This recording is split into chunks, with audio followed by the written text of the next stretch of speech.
भक्तों के चरित्रों का मनन करने से बहुत बल मिलता है। ध्यान पूर्वक सुने। एक प्रेम निधि नाम के महापुरुष हुए हैं। उनके हृदय में भगवत सेवा के प्रति बड़ी निष्ठा।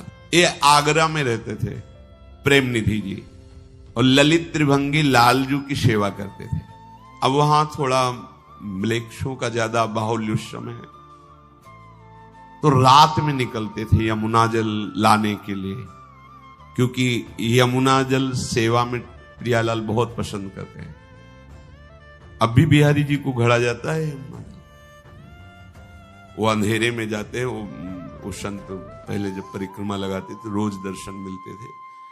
स्नान करके और गीले कपड़ों से ही ऐसे घड़ा लिए हुए, कोई भी छू ना पावे, ऐसे बचते हुए वो बिहारी जी के स्नान के लिए जाते थे। यमुना जल रोज अपने ठाकुर जी के लिए श्री प्रेम निधि जी लाया करते थे, और अंधेरे में रात्रि में निकलते थे कि कहीं कोई म्लेच्छ धर्मावलंबी छू ना जाए, जिससे हमारी सेवा पवित्र ना हो जाए। बड़ा भाव, सारा खेल भाव का है। अब रात भर वर्षा, जैसे वर्षा के दिनों में, और बिजली कड़क रही है, बादल छाए हुए, पैर रखने की भी जगह नहीं दिखाई दे रही, और कोई पक्के मार्ग होते नहीं थे, रज के मार्ग थे, तो खूब कीचड़ हो गया था यमुना जी तक।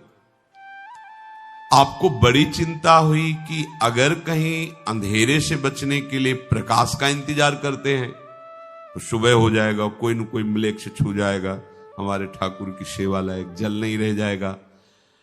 अंधेरे में जाए तो कुछ दिखाई ही नहीं दे रहा कि किधर जाऊं।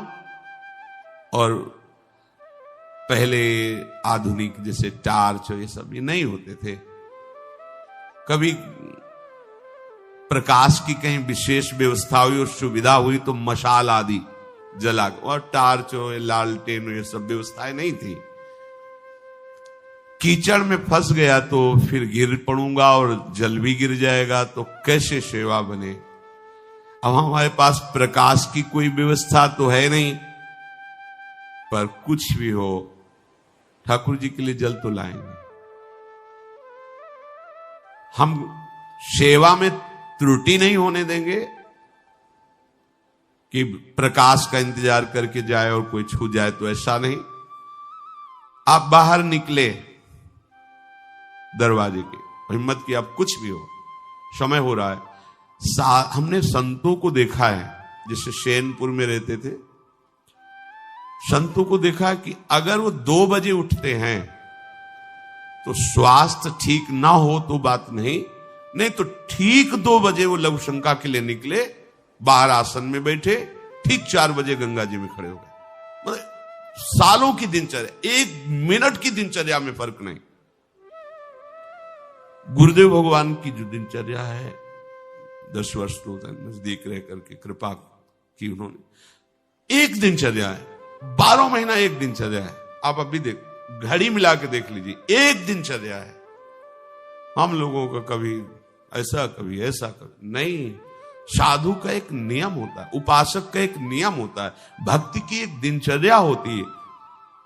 किसी दिन अष्टपहर सेवा, किसी दिन द्रोपहर सेवा, किसी 2 दिन सेवा नहीं, ऐसा नहीं। किसी दिन 20 माला, किसी दिन 50 माला, किसी दिन 1 भी माला नहीं, 5 दिन नहीं, ऐसे नहीं। भजन ऐसे सिद्ध नहीं होता, भगवत साक्षात्कार ऐसे नहीं होता। अब बाहर निकले, घोर अंधकार, बिजली कड़क रही है और वर्षा हुई है, सब कीचड़मयी भूमि, अंधेरा, दिखाई नहीं दे रहा किधर जाऊं। दरवाजे के बाहर निकले तो रास्ते में देखा एक मशाल लिए हुए 14-15 वर्ष का बालक खड़ा हुआ है, लाल रंग की पाग बांधे, लाल रंग पाग जाल बांधी अनुराग तापे, जोरदार तुर्रा रुरे बनक विशाल है, झंगा झूमदार झल झलके फेटा, जूती जरद लपेटा गरे, गेरे गुंज माल है, चमकत है चूरा चारू चंचला से चौहू कौंद, ऊंचो कियो बाहु तामे अमल मशाल है। मंद मंद बाल आगे, आगे चलो जात लोल, भक्त प्रणत पाल करी करत निहाल है। देखा कि दरवाजे के कुछ कदम आगे एक बालक खड़ा है, उसकी बाजूबंद आदि प्रकाशित हो रहे हैं, लाल पाग है, कुंडल है, गुंजा की माला है और नीचे पीतांबर की फेट बांधे हुए ऐसे मशाल लिए। बोले नहीं, देखे नहीं प्रेम निधि की तरफ, और 10 कदम आगे ही चल रहे हैं जिससे प्रकाश मिलता जाए। प्रेम निधि ने समझा कि ये बालक भी कहीं जा रहा होगा, चलो प्रकाश तो मिल गया। कुछ कदम के लिए जैसे जैसे वो आगे बढ़ रहे हैं वैसे वैसे वो प्रकाश ले आगे चल रहे हैं। शायद अब ये मुड़ जाए अपने घर की तरफ, पर वो तो बराबर आगे ही बढ़ते जा रहे हैं।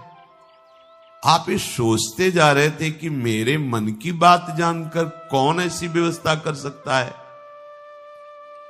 यमुना किनारे तक मशाल लिए हुए वो बालक चला।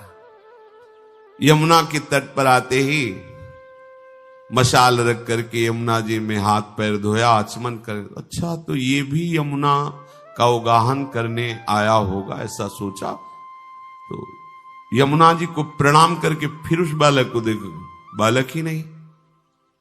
प्रेम निधि को आश्चर्य हुआ कि इतनी जल्दी तो कोई जा नहीं सकता, भूत प्रेत की सामर्थ्य नहीं कि मेरे सामने आ जाए। ये कौन था? विचार करते हुए स्नान किया। स्नान करते ही फिर देखा कि वो मशाल लिए तैयार। मन में आया कि पूछो तू कौन है, पर हिम्मत नहीं पड़ी। शांत गंभीर मुद्रा, फेंट से एक पात्र निकाला, उससे तेल डाला मशाल में, फिर और ज्वलित करके जैसे वे स्नान किए, जल घड़ा भरे, 5-7 पैर आगे ही कदम, और फिर वो चल पड़े। इन्हें आश्चर्य हुआ कि यदि ये केवल यमुना आचमन करने आया था तो पहले चले जाना चाहिए था, ये हमारा इंतजार क्यों कर रहा था। मंदिर के दरवाजे तक, फिर उधर से, अच्छा ये हमें लगता है कि प्रणत पाल भगवान ही है, भगवान ही थे। कौन हमारी बात जान रहा था इस समय? आपने अपने ठाकुर जी के समीप जाकर के देखा, ठाकुर जी के हाथ में तेल लगा हुआ था। चरणों में देखा यमुना जी का रज लगा हुआ था, कीचड़ जो, बस लिपट करके रोने लगे ठाकुर जी से। ओह, इतना प्यार करते हो आप। भगवान बोले कि देखो तुम मेरी अनेक प्रकार से सेवा करते हो, मैं ताकता रहता हूं कि कब तुम्हारी सेवा करने का अवसर मिले। मेरे प्रभु का स्वभाव देख लीजिए, ठाकुर जी से लिपट के रो रहे तो ठाकुर जी उनसे लिपट के रो रहे। ये प्यार किसको मिलता है? भक्तों को मिलता है जो प्रभु से प्रेम करते। ये मूढ़ लोग नहीं जानते प्रभु को।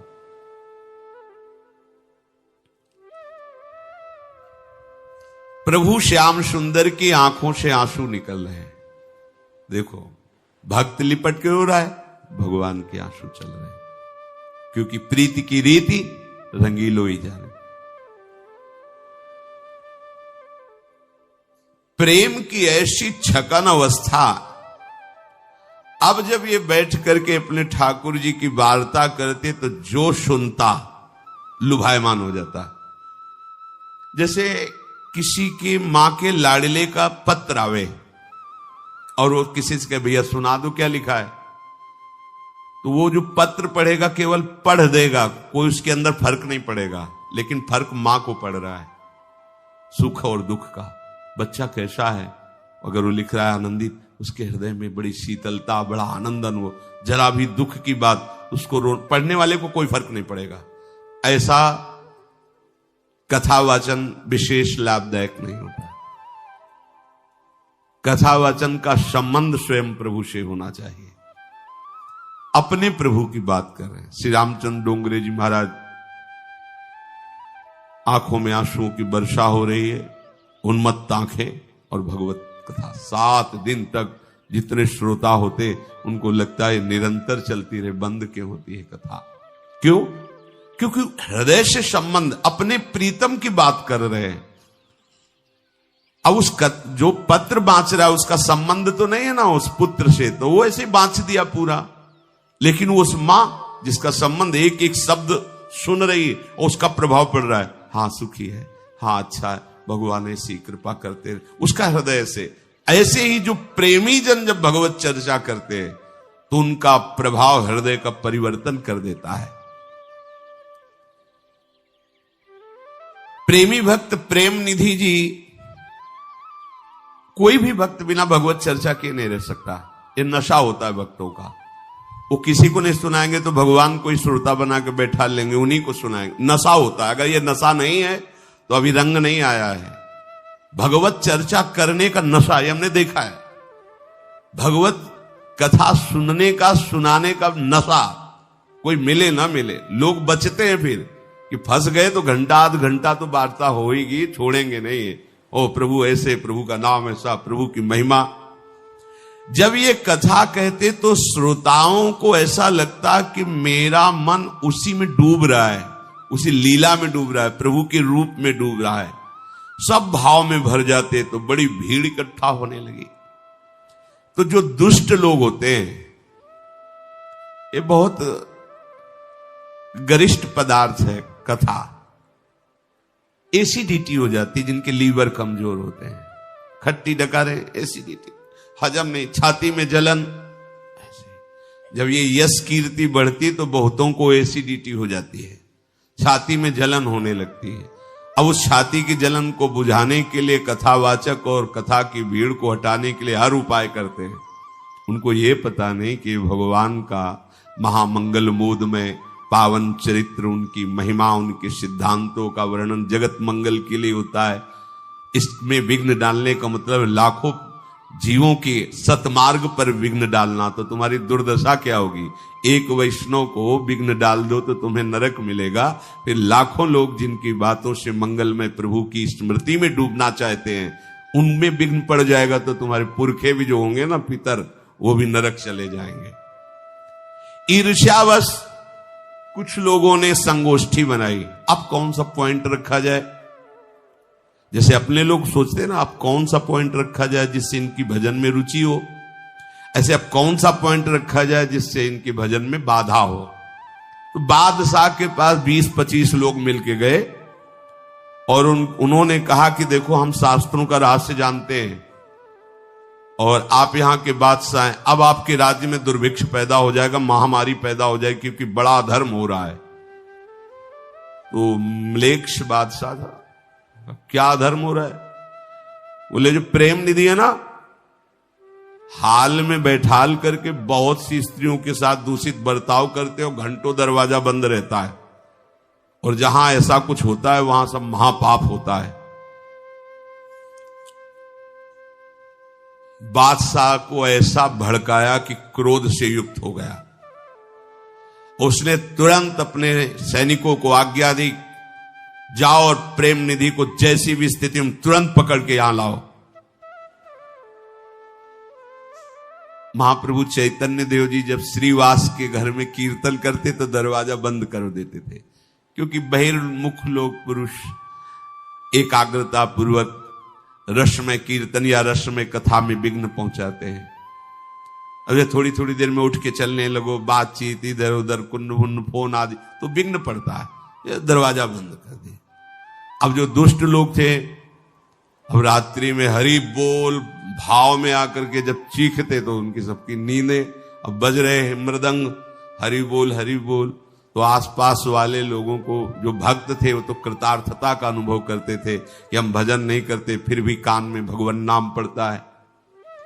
नहीं तो लोगों को जलन होती है, सोने ही नहीं देते, मजीरा और मृदंग और नाम कीर्तन ये बोलते ही रहते हैं। तो वृंदावन सोने के लिए आए हो क्या? वृंदावन तो भगवत प्राप्ति के लिए भाई, भगवत प्रेम के लिए, महापुरुषों का अवतार भक्ति का विस्तार करने के लिए। तो लोग जानते हो क्या करते? 2-4 नींबू दरवाजे में काट के सेंदूर एंदूर ऐसे रख देते और सबको दिन में दिखाते कि देखो भीतर स्त्रियों को लेके पता नहीं क्या क्या होता है, और ये देखो ये सब नींबू ऐसा। अब काजी से शिकायत कर दी, काजी तो वैसे ही हमारे धर्म के विरुद्ध, उन्होंने फौज जाएगी और सब कीर्तनकारियों को बांध कर दंड देगी, ऐसा उन दुष्टों को बता दिया। दुष्ट लोग पूरा प्रचार किए, तो जो कुछ कच्चे भाव के थे वो कीर्तन में भी नहीं जाने लगे। भैया महाप्रभु ने पूछा आज सब आए नहीं, तो बोले वो फौज आएगी। काजी क्यों ऐसा? बोले हरिनाम कीर्तन करने वालों को डरना नहीं चाहिए। चलो आज दरवाजे के अंदर कीर्तन नहीं, आज पूरा नगर कीर्तन होगा। महाप्रभु जिस समय, महाप्रभु प्रेम मूर्ति, जिस समय कृष्ण बोलते थे तो वातावरण कृष्ण प्रेम में हो जाता, पशु पक्षी नाचने लगते थे। पावत ही तिनको दरस उपजय भजनानंद। महाप्रभु चैतन्य देव पूरे नगर कीर्तन में करते हुए काजी के दरवाजे पे रुके जाके, हरि बोल। वो ऊपर से देखा कि हमें तो फौज तैयार करके वो आले जा लेती, ये फौज तो यही ले आए दरवाजे पर ही। नाम कीर्तन का प्रभाव, महाप्रभु की दृष्टि उतर के आया, साष्टांग दंडवत है, वो भी हरि बोल हरि बोल। क्या बिगड़ पाओ? प्रेम निधि को बांध लिया गया, अरे तुम दुराचार करते हो, ऐसा वैसा। उस समय वो प्रभु को जल पिलाने के लिए शीतल जल झारी लेके जा रहे थे, तो बादशाह का हुक्म था तुरंत हाजिर किया जाए। तो कठोर आज्ञा के कारण उनको बांध लिया गया। तो ऐसे जल झारी भगवान की तरफ ले जा रहे थे, छिन गई और उनको बादशाह के सामने पहुंचाया गया। बादशाह ने पूछा, ये क्या करते हो तुम? स्त्रियों को बुलाकर सबको इकट्ठा करके गंदे आचरण करते हो। तुम हमारे देश में ऐसा गलत कार्य नहीं कर सकते, ये महान अन्याय है और इसमें तुम्हें दंड दिया जाएगा।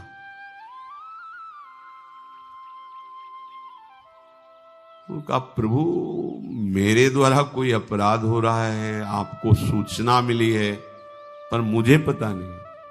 मेरे द्वारा अपराध हो रहा, मेरे को पता नहीं। हम तो अपने प्यारे की चर्चा करते हैं और सब प्यारे के ही बच्चे हैं, चाहे स्त्री हो चाहे पुरुष हो, सब बैठ करके सुनते हैं। प्रेम निधि जी की प्रतिष्ठा को देखकर दुष्टों ने बादशाह को ऐसा भर दिया था कि इनकी प्रार्थना का कोई प्रभाव नहीं हुआ। प्रेम निधि जी भगवत चर्चा के प्रभाव से स्वयं की ऐसी स्थिति और बहुत से ऐसे भक्तों की स्थिति थी जो भगवदाकार थी। इनको और कोई कष्ट नहीं था, बस मन में एक कष्ट था कि हमारे ठाकुर जी प्यासे बैठे हैं, जल पिलाना था और ये हमें पकड़वा मंगाया। बादशाह ने कहा कि ठीक है, तुम्हारी बात जो तुम कहते हो, हम केवल कथा कहते, भगवत चर्चा करते, नाम कीर्तन करते, लेकिन तुम्हारे ही नगर के लोगों ने तुम्हारी चाल को देखा है। अब तुमको हम बख्शेंगे नहीं, तुम्हें दंड देंगे। जाओ इनको तन्हाई में बंद कर दो, कठोर सजा। और जब तक हम पूरा सही निर्णय नहीं कर लेंगे जांच, तब तक इनको दंड दिया जाए। अब उनको हथकड़ी बेड़ी डाल करके, तो ऐसा होता है। कबीरदास जी का जब यश हुआ तो काशी के जो विद्वान जन थे, पता नहीं होता कि ईर्ष्या एक कितना बड़ा रोग है, इसलिए महापुरुषों ने कहा है कंचन तजना सहज है, सहज तिया का ने, मान बड़ाई ईर्ष्या दुर्लभ तजना है। ऐसे महान भक्त कबीरदास जी की मां को अपने पक्ष में कर लिया। उनसे कहा देखो तुम समझती हो ना, ये राम राम कह करके और भक्तों में सब लुटाता रहता है, तुम तो समझती हो ना। ओ भोली भाली, अगर आप हमारा साथ देंगे तो तुम्हारा पुत्र तुम्हारा हो जाएगा। अभी तो सब कैसे साहब, बस बादशाह के सामने जो हम कहते जाए तुम ऐसे सर हिला देना, हाँ बस। ओ बादशाह म्लेच्छ धर्मावलंबी तो उसके पास जाके कहा इनकी मां से पूछ लो। क्यों माता जी? तो उनका हाँ बस, अब किसके प्रमाण की? बंदी बना के लाओ कबीरदास जी को, बंद हाथी से कुचलाओ इसको। अब हाथ ऐसे बांध दिए गए, सर ऐसे नीचे झुकाए हुए, मत वाले हाथी से कुचल। जो कुचलने के लिए बबर शेर मानो बैठा है, चीख कर हाथी वापस आता। आग पे डालो, जैसे प्रहलाद जी को ऐसे भक्तराज कबीरदास जी को भी आग। ये इनाम मिलता है भक्तों को, डरना नहीं। ये हम तुमको नहीं मिलता है, ये बड़े लोगों को मिलता है जो प्राण समर्पित किए हुए जगत मंगल के लिए होते हैं। उन भक्तों के जीवन में ऐसा, अपने लोग तो बहुत छोटी चिंगारी है, इनमें क्या होना है। जो जाजुल्यमान जिनकी भक्ति, जिनके प्रताप से प्रांत के प्रांत भगवत भक्ति में मगन हो जाते हैं, ये माया उन पर विशेष आक्रमण करती है कि हमारा प्रभाव शून्य करने वाला ये है, तो इसका प्रभाव हम शून्य करेंगे, पर ऐसा नहीं होता। अग्नि चंदन की तरह शीतल हो गई। जब बादशाह ने प्रभाव देखा तो चरणों में गिरे। हमें लगता है ये विपरीतता भक्तों के जीवन में भक्तों का यश प्रकट करने के लिए आती है। ये जो भगवत विरोधी जन होते हैं, ये डंडे का काम करते हैं। भक्तों के यश रूपी झंडे में विरोधी डंडा आवश्यक है, तभी जय होती है। किसी भक्त का प्रकाश हुआ है तो विरोधियों के द्वारा ही हुआ है। कैद खाने में जाकर के प्रेम निधि को बंद कर दिया। अब बादशाह जब सोया जाकर के, तो हमारे ठाकुर जी मोहम्मद साहब के रूप में गए। इससे पता चलता है कि दो नहीं है, परमात्मा एक ही है। चाहे उसे ईश कहो, गॉड कहो, अल्लाह कहो, राम कहो, कृष्ण कहो, वो एक ही है। ये जो लड़ाई झगड़ा ये सब बुद्धि की कमजोरी है, भक्ति की कमजोरी है। नहीं, सच्ची में प्रभु एक ही है। तो हमारे भगवान श्री श्याम सुंदर जी मोहम्मद साहब का रूप रखा। इसमें लिखा है कि सोयो बादशाह निसियाए के स्वप्न दियो, कियो वाको इष्ट भेष, कही प्यास लागी है, पीवो जल कही आब खाने ले बखाने, तब अति ही रिसाने को पियावे को रागी है। फेर मारी लात रे सुनी नहीं बात मेरी, आप फुरमाओ जोई प्यावे बड़ भागी है। सोते तय ले कैद करो सुनी, अरवरो डरो भर्यो ही भावमत सोवत ते जागी है। मोहम्मद साहब गए, एक लात मारा बादशाह के, उठ, बहुत जोर से प्यास लगी मुझे। बादशाह ने कहा कि वो आप खाना किसी को कहते हो? बोले उसमें जल रखा हुआ है, आप पी लीजिए। फिर एक लात जमाई और कहा मुझे प्यास लगी है, मुझे पानी प्रेमी के हाथ से पीना होता है। अरे मूर्ख, तूने मेरी बात नहीं सुनी। बादशाह ने कहा आप आज्ञा करें, कौन प्रेमी है उसी के हाथ से आपको जल पिला दे। उनका जो हमारा प्रेमी है तो उसको तुमने कैद खाने में बंद कर रखा है। बहुत डर गया बादशाह। प्रेम निधि? हाँ, वो मेरा प्रेमी है। तुरंत भाग कर गए और प्रेम निधि के चरण पकड़े और कहा कि मेरे से गलती हो गई, लोगों के भड़काने से मेरी बुद्धि विपरीत हो गई थी। अब मैं समझा हमारे मोहम्मद साहब के आप इतने प्रेमी हैं। आ शब्द ब्रह्ममय है, कई बार सत्संग में कहा है। जैसे का, खा, गा, आ, जैसे सर्वम खलमिदम ब्रह्म, तो हर अक्षर पे आप आ को देखिएगा, आ ब्रह्ममय है। तो कहीं भी आ हो ब्रह्ममय है, इसीलिए सर्वम खलमिदम ब्रह्म। हमें कहीं द्वेष नहीं करना, कहीं नफरत नहीं करना। मेरे ही प्रभु के सब पर्यायवाची नाम हैं। जितने भी नाम हैं, जितने भी उपासक हैं, सब प्रणाम योग्य हैं। बस ये है कि वो अपनी उपासना के मर्म को नहीं जानते। कोई भी उपासना किसी को दुख देना, किसी की हिंसा करना, किसी को नाना प्रकार से प्रताड़ित करना, ये कोई शास्त्र, कोई आचार्य, कोई महापुरुष नहीं कहता। बस हम वो नहीं समझ पाते और हमारे हृदय में कठोरता आ जाती है और हम समझते हैं दूसरों की हिंसा करके, दूसरों को निराश करके, दुखी करके हम अपने आराध्य देव को प्रसन्न कर लेंगे। भूल है। जिसे तुम मार रहे हो, जिसे तुम दुख दे रहे हो, तुम्हारा आराध्य देव ही है। इस लीला में भगवान ने दिखाया कि उपासक को जैसा भाव वैसे ही मेरा अनुभव होता है। अगर आप प्रभु की सेवा कर रहे हो तो प्रभु आपके सेवक बनकर मशाल लेके चले। आप प्रभु के लिए रो रहे हो तो प्रभु आपके लिए लिपट के रो रहे। आप प्रभु के लिए जीवन अर्पित किए हो तो प्रभु अपने विविध रूपों से आपको बचाएंगे, आपको सुख देंगे। इसीलिए भगवान कहते हैं ये मूर्ख लोग मुझ महामहेश्वर को भी मनुष्य मानकर मेरी अवज्ञा करते हैं। हमें भगवद वाणी का आदर करते हुए भगवान की आज्ञा में चलना है। मन वचन कर्म से ऐसी चेष्टा करनी है कि इसी जन्म में हमें लाडले प्रियालाल के दर्शन हो जाए, हमारा जन्म मरण चक्र रुक जाए, हम प्रभु के धाम के नित्य निरंतर वासी हो, श्यामा श्याम की श्रीअंग सेवा का हमें अधिकार मिले। और ये मिलेगा क्योंकि इसीलिए प्रभु ने हमें सौभाग्य दिया है। खूब भजन करो, गंदी बातें सुनो मत, गंदे आचरण करो मत, गंदा भोजन मत करो, गंदे व्यक्तियों का संग मत करो और नाम जप करो तो इसी जन्म में भगवत प्राप्ति हो जाएगी। श्री राधा वल्लभ लाल की